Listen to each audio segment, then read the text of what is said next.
खुदा नज़ात ये तुर्की का एक बहुत मशहूर ड्रामा है गोल्डन बॉय के नाम से। और यहाँ पर थोड़ा सा हम बताते चलें कि क्योंकि ये हमारा रिव्यू है और इसमें हम कहानी के साथ साथ अपने कमेंट्स और रिव्यू भी देते चलेंगे ताकि आपको समझने में आसानी हो। साहिबा, ये कहानी है एक अमीर शख्स मिस्टर हालिस के बारे में, उसकी फैमिली के बारे में, और एक ये बहुत बड़ी हवेली है जिस पर ये ड्रामा जो है खुलता है, इसका आगाज़ होता है। साहिब, ये कहानी इसके फैमिली मेम्बर्स के बारे में है और मिस्टर हालिस का पोता है एफरित, जो कि बहुत ही बुरी रेपुटेशन का मालिक है। शराब पीना, घूमना फिरना, लड़कियों की सोबत में रहना, ये उसके रोज़ के मामूलात में से है। आज रात भी शराब के नशे में धुत वो अपने एक मुलाजिम एबिडिन की मदद से अपने बिस्तर तक पहुंचता है और कमीज़ उतार कर, और ना जाने उसको ये तक खबर नहीं थी कि बिस्तर उसका कहाँ है, लेट जाता है और नींद में मदहोश हो जाता है। इसी दौरान में हमने देखा कि एक साया सा जो है वो घर में दाखिल होता है, छत से होता हुआ उसके रूम तक पहुंचता है, टॉर्च की मदद से तस्वीर देखता है और कपड़े बदलने के बाद जाकर बिस्तर में घुस जाता है कि जैसे वो एफरित के साथ ही आया है।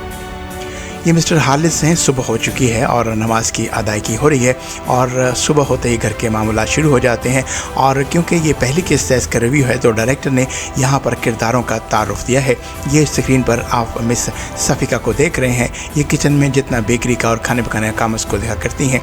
ये मिसेस सुल्तान हैं जिनका काम घर की मुकम्मल गवर्नेंस है। ये मिस्टर कार्लोस हैं जो घर के अंदर और बाहर दोनों के काम देखते हैं, यानी घर के अंदर भी रहते हैं और घर से बाहर जाकर भी काम करते हैं। ये कटलरी हाथ में लिए हुए, कांटा हाथ में लिए हुए मिस्टर एबू हैं। इनका भी काम तकरीबन वही है जो मिस्टर कार्लोस का है। सफ़िका तैयार और सभी जमा हो जाएंगे डाइनिंग हॉल के अंदर और अपना नाश्ता करेंगे, क्योंकि यहाँ मामूल ये है कि नाश्ता ये लोग सारे मुलाजिम पहले करते हैं ताकि मालिकों को बेहतर तरीके से सर्व कर सकें और फिर उनके ज़िंदगी के मामूलात जो शुरू हो जाते हैं उनमें उनके ममदो मावन साबित हो सकें। ये मिस्टर लतीफ़ हैं जो कि मामूला समझा रहे हैं मिसेस सुल्तान को और थोड़ा सा झड़क भी रहे हैं कि तुमने फ़लाँ काम ठीक तरीके से नहीं किया, इस तरह से होना चाहिए था। और मिसेस सुल्तान कहती हैं हम तो पहले ही अपनी जानिब से तमाम तर कोशिशें कर रहे हैं। ये मिस डीजे है जो कि झाड़ पोंछ और सफाई वगैरह की ज़िम्मेदार है। ये मिस सफ़िका हैं जो कि गवर्नेंस करती हैं, किचन को देखती हैं और बेकरीज वगैरह सब कुछ तैयार करती हैं। मिस्टर लतीफ़ तमाम तर मामूलात सौंपते हुए सभी को उनके रोज़मर्रा का काम बताते हुए, डायरी से देखते हुए और बताते हुए कि आज मिस सुमन जो है वो पेस्ट्रीज़ का ऑर्डर दिया है, पेस्ट्रीज़ बनानी है।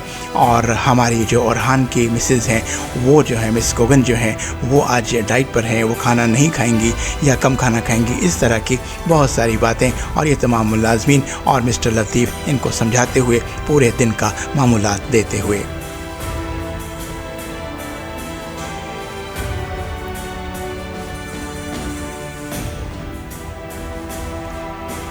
मिसेस सुल्तान कुछ खाइफ सी हैं, कुछ नाराज़ सी हैं, क्योंकि तमाम तर काम करने के बावजूद भी उनको अप्रिसिएशन नहीं मिलती, बल्कि डांट पोंट और मज़ीद अपनी परफॉर्मेंस बेहतर करने के लिए बातें सुनने को मिलती हैं।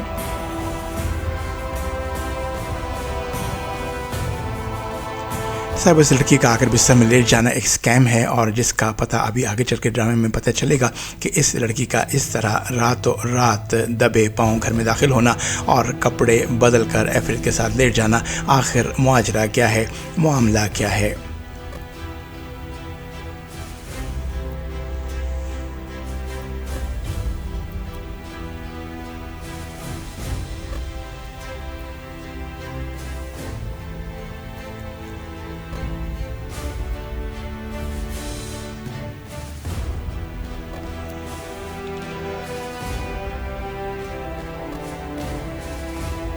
अब मिस्टर लतीफ़ ने जब देखा कि तमाम तर मुलाजमीन को दिन के पूरे काम समझा दिए गए हैं तो सभी कुछ इत्मीनान बख्श देखते हुए अब वो मिस्टर हालिस के पास जाएंगे और मालिक हालिस के हाल पता करेंगे और देखेंगे कि उनको क्या क्या ज़रूरत है और उनके दिन के मामलात क्या हैं। उसके मुताबिक मिस्टर हालिस को तैयार करेंगे, थोड़ा सा उनको ब्रीफ करेंगे। ये साहिब वो आपकी स्क्रीन पर मुकम्मल तौर पर जो पोर्ट्रेट आ रहा है ये मिस्टर हालिस का है, जो कि अपने कमरे में लतीफ़ साहब का इंतज़ार कर रहे हैं और लतीफ़ साहब जो है उनको सब बातें बताने के बाद अपने मामलात में मसरूफ़ हो जाते हैं। साहब वो अचानक मिस्टर हालिस खिड़की से देखते हैं और उनको एक पुलिस का कांस्टेबल उनके लॉन में फिरता हुआ नज़र आता है। तो हालिस से पूछते हैं कि ये माजरा क्या है, पुलिस क्यों आई है, जाइए और जाकर देखिए। लतीफ़ साहब बग़ैर किसी देर किए हुए फ़ौरन सीढ़ियाँ से जंपें लगाते हुए नीचे उतरते हैं और जाकर मामला पता करने की कोशिश करते हैं। तो मामला कुछ का कुछ था।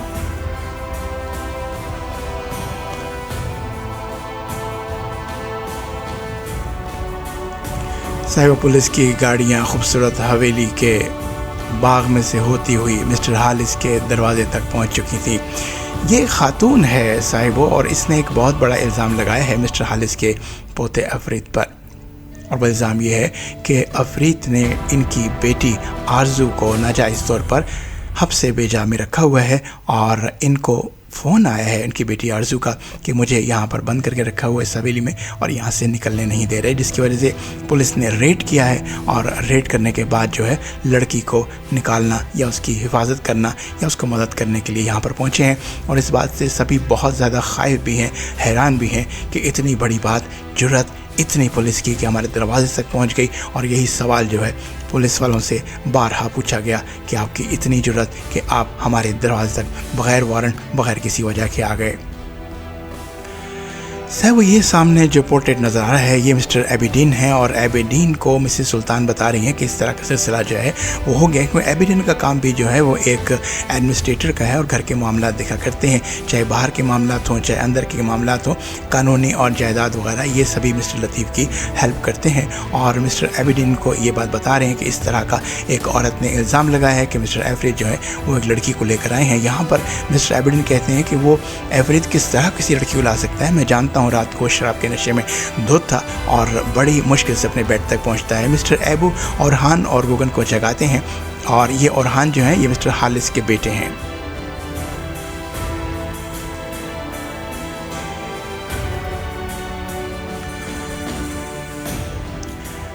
ओरहान जो बड़े बेटे हैं मिस्टर हालिस के, उनको यकीन नहीं आ रहा और एफरीद इन्हीं का बेटा है और गोगन जो है पीछे इनकी मिसेस खड़ी हुई हैं और ये मिस इफ़ाकत हैं जो कि मिस्टर हालिस के बेटा शायद ख़त्म हो गया है, वफ़ात पा गया है या इनसे जुदा हो गया है, उसकी ये बीवी हैं और ये मिस्टर हालिस की हवेली में रहती है। अब यहाँ पर मिस्टर एबू जो हैं ये सारी मालूमात फराहम कर रहे हैं और मिस्टर ओरहान तेज़ी से अपने आप को ड्रेसअप करते हुए सीढ़ियाँ उतरते हुए मामले की छानबीन करने के लिए पुलिस के सामने पेश होने जा रहे हैं। और ये मिस इफ़ाकत जो हैं इनका ताल्लुक़ फैमिली के मैटर से एक तनकीद का है, एक कीड़े निकालने का है। और यहाँ पर ये खातून जो हैं ये हैं आरज़ू की माँ, जो बुरी तरह से चीख रही है, चिल्ला रही है और इल्ज़ामात की बारिश कर रही है।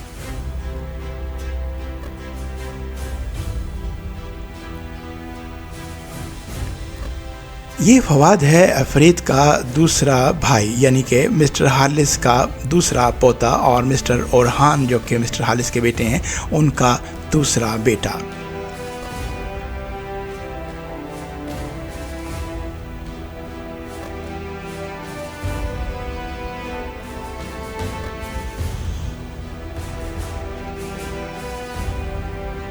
औरत बहुत पुरएतमाद थी और चीखो पुकार और पुलिस भी उसकी बहुत मदद कर रही थी क्योंकि उसका इल्ज़ाम इस कदर संगीन और वाज़िया था कि पुलिस को उसकी मदद करना ही थी, उसको दबा नहीं सकती थी। इतने में मिस्टर हालिस से पीछे से नमूदार होते हैं और अपनी भारी आवाज़ में कहते हैं, बहुत हो गया, बस करो, आप खामोश हो जाओ।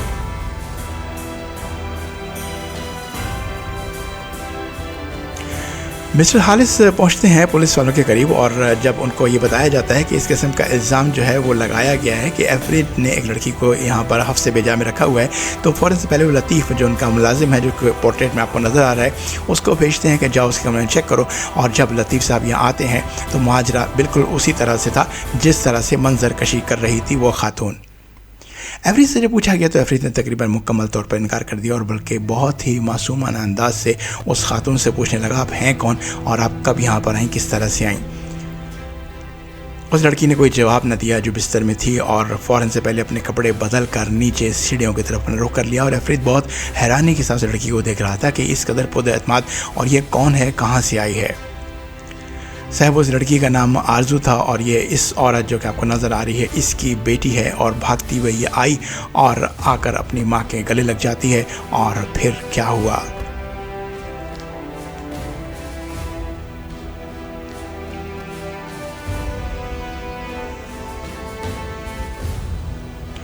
अब तो साहिब वो सारी बात रोज़े रोशन की तरह आया हो चुकी थी। लड़की मुसलसल रो रही थी और माँ चीख रही थी कि अब बताइए, आप लोग तो बहुत बातें कर रहे थे, ये क्या है? लड़की आपके घर से बरामद हुई है और पुलिस को भी बोलने का मौका मिल गया। और mister Orhan, mister Ellis, mister Latif अपने मुंह में उंगलियां दबाकर बिल्कुल खामोश, हैरान और शशदर खड़े थे कि यह अचानक हुआ तो हुआ क्या।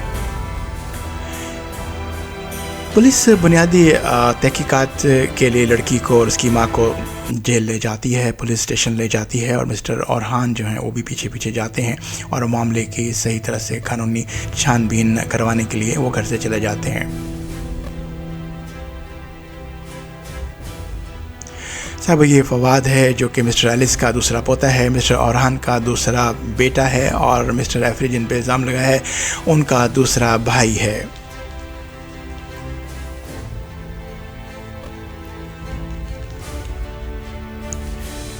फवाद और असुमन सब शोर शराबा सुनने के बावजूद कमरे से बाहर नहीं निकलते। ये उसकी बीवी, फवाद की बीवी असुमन है और दोनों कमरे में छुपे रहते हैं और दरवाज़ों से लगकर मालूमात हासिल करने की कोशिश करते हैं। और फिर इंटरकॉम के ज़रिए सफ़िका जो कि मुलाज़िम है उससे फवाद पूछता है कि क्या मामला है, क्या नाश्ता तैयार हो गया है तो हम नीचे आ जाएँ। साहिब वो आधे से ज़्यादा मामला इनको पता था, लेकिन फिर भी इन्होंने बहुत ज़्यादा दरगुजर किया और कमरे से नहीं निकले और सिर्फ नाश्ते की टेबल पर तैयार होकर पहुंचेंगे ताकि ज़्यादा से ज़्यादा अपने आप को इस मामले से दूर रखा जा सके।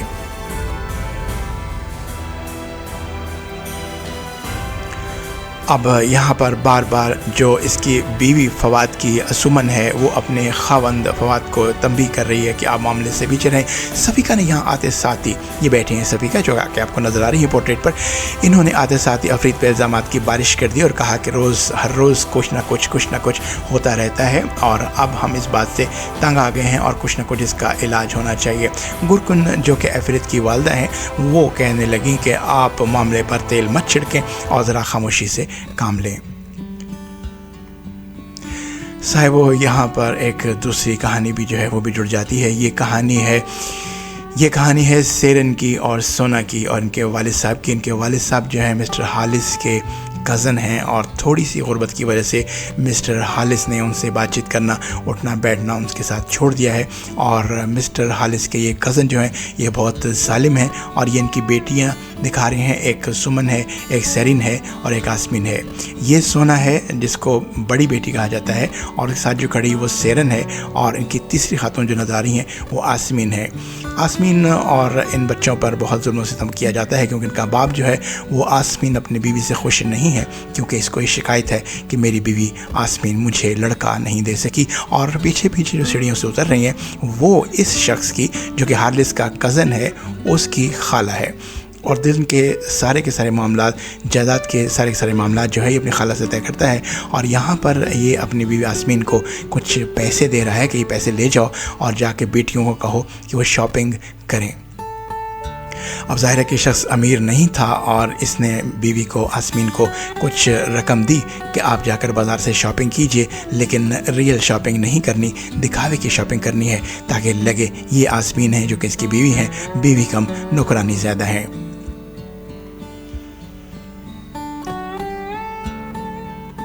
इंतहाई चालाक और शातिर इंसान है और खाना ये लोग पहले ख़ुद खाते हैं, खाला और ये शख्स, और उसके बाद उनकी बेटियों को खाना दिया जाता है।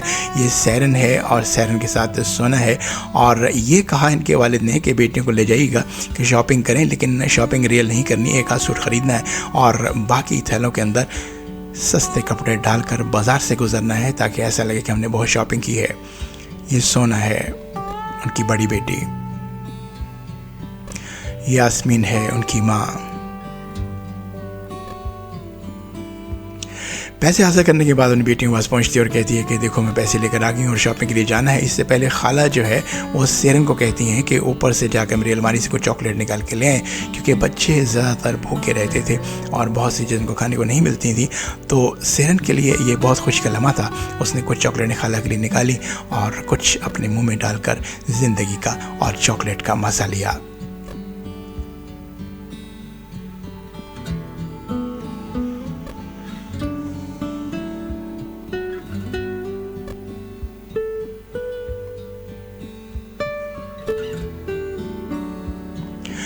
ये साहिब वो दोबारा दिखा रहे हैं कि एफरित अपनी माँ के साथ बैठा हुआ है और उसकी माँ जो है उस पर इल्ज़ामात की बौछार कर रही है और एक लफ्ज़ उसका सुनने को तैयार नहीं है और यही कह रही है कि तुमने वही कुछ किया जिसकी तुमसे उम्मीद थी या फिर सब चाहते थे कि तुम ऐसा करो और तुमने ऐसा किया।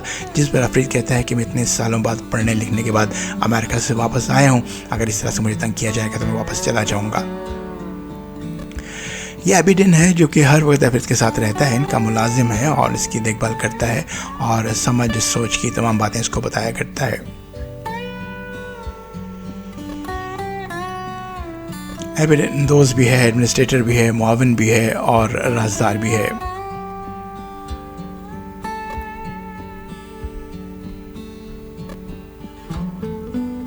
कुछ गलत को होने से रोकना या गलत को सही में बदलना, ये एबिडिन की जिम्मेदारियों में से एक है।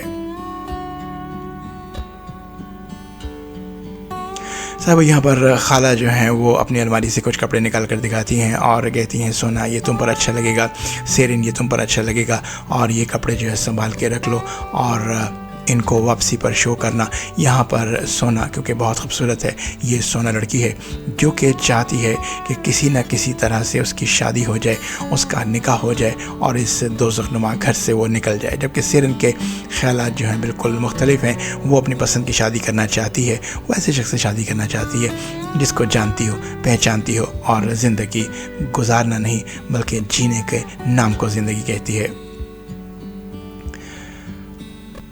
ये साहब वो तीनों सूट लेकर खाला से वहाँ से चली जाएंगी और अब देखिए जैसे परिंदों को ज़ुबान मिल गई, जैसे कैद में रहने वालों को रिहाई मिल गई और तीनों की तीनों जो हैं बहुत अच्छे कपड़े पहनकर खुशगवार मूड लेकर बाज़ार में पहुँच जाती हैं। और आसमीन जो कि मुरझाई मुरझाई लगती थी, लड़कियों की माँ, वो इस कदर खिलखिलाई कि रोशन हुई हुई थी, आंखें चमक रही थी। ये बच्चियाँ भी बाज़ार में आई हैं और ख़रीदारी के लिए, क्योंकि इनको भी पता है और पूरे बाज़ार को भी पता है कि ये मिस्टर एलेक्स की फैमिली से हैं जो कि बहुत एक अमीर फैमिली है। तो हर दुकान वाला इनको अपनी शॉप के अंदर बुला रहा है कि आइए शॉपिंग कीजिए, ये सूट देखिए, इसका साइज़ देखिए, पसंद कीजिए।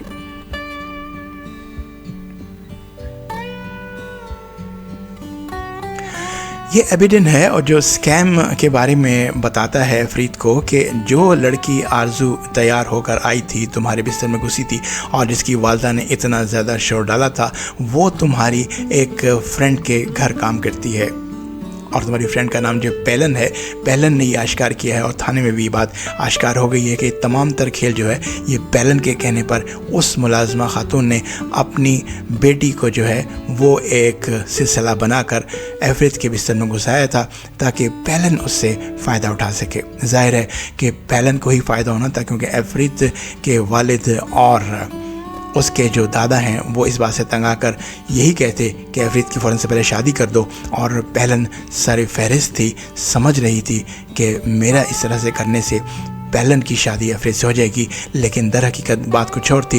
एफरीत पेलन को बिल्कुल पसंद नहीं करता था। अब यहाँ पर दुकानदारी हो रही है, भाव पूछे जा रहे हैं, ख़रीदारी की तैयारियाँ हो रही हैं और कपड़े पहन पहन कर उतार के हैंगर से देखा जा रहा है कि कौन से कपड़े अच्छे हैं और कौन से अच्छे नहीं हैं।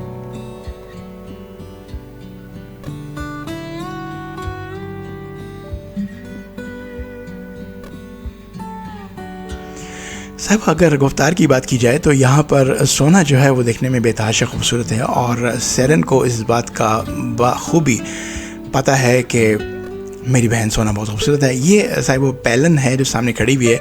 एफरित पेलन के पास खड़ा हुआ है और अब पेलन बरमला इजहार कर रही है कि मैं तुमसे शादी करना चाहती हूँ।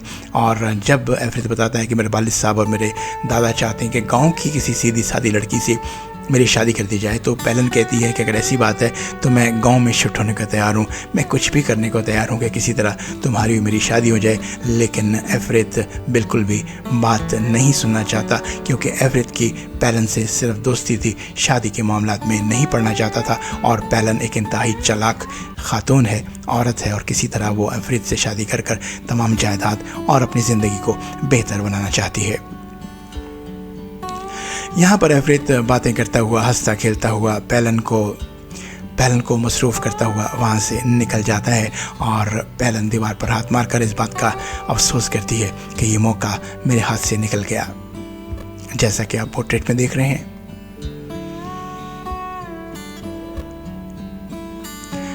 मिस आसमीन को देखिए, लड़कियों की माँ को देखिए, उस जालिम शख्स की इस औरत को देखिए, बीवी को देखिए जो घर में मुलाजमा थी और यहाँ पर उसके चेहरे का रंग बदला हुआ है। बहुत खुश हैं, मालकों की तरह शॉपिंग्स कर रही हैं और ये शॉपिंग करने के बाद वापस आती हैं और बात तो वहीं से शुरू होती है। खाला फिर चीखों पुकार का सिलसिला शुरू कर देती हैं और यहाँ पर किस्त ख़त्म हो जाती है और अगली किस्त के रिव्यू के साथ आपकी खिदमत में फिर हाजिर होंगे, क्योंकि अगली आने वाली एक साथ जो है वो ज़्यादा दिलचस्प होंगी, क्योंकि यहाँ पर तो सिर्फ तारुफ दिया गया है कैरेक्टर्स का, क्योंकि डायरेक्टर ने खोला है ड्रामे को और आगे जो है एक्शन ज़रा तेज़ होगा। हमारे साथ रहिएगा, दुआ में याद रखिएगा। फिल्मी दुनिया से नसीम अहमद को इजाज़त दीजिए। ज़रा सब्सक्राइब कर लीजिएगा, लाइक कर लीजिएगा। बहुत शुक्रिया। अल्लाह निगहबान।